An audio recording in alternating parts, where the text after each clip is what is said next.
పేదవారిని పేదరికం నుంచి బయటికి తీసుకొచ్చినప్పుడే నిజమైన స్వాతంత్రం వస్తుందని నేను బలంగా నమ్ముతున్నాను. అందులో భాగంగా ముఖ్యమంత్రి గారు ప్రవేశపెట్టిన సూపర్ 6 కార్యక్రమం ఈ రోజు సూపర్ హిట్ అయింది. 3,000 రూపాయల పెన్షన్ ని 4,000 రూపాయలకు పెంచాం.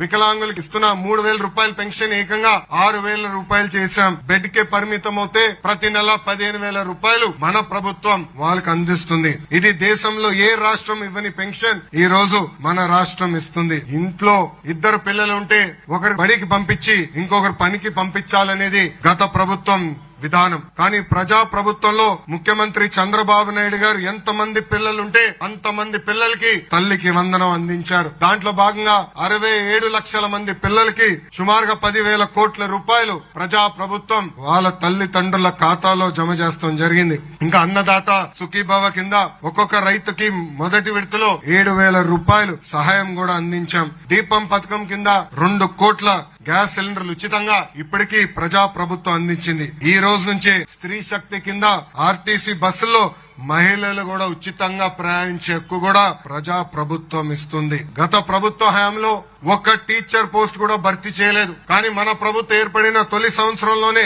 మెగా డిఎస్సి ఏర్పాటు చేసి 16,347 పోస్టులతో ఈ రోజు భర్తీ చేస్తాం జరుగుతుంది. 20 లక్షల మందికి ఉద్యోగాలు కల్పించాలనేది ఒక లక్ష్యంగా మేము పెట్టుకున్నాం. అందులో భాగంగా 9.3 లక్షల కోట్ల పెట్టుబడి, ఈ పెట్టుబడుల ద్వారా 8.5 లక్షల కోట్ల మందికి ఉద్యోగాలు కల్పించేదానికి ఒప్పందాలు కూడా చేసుకున్నాం.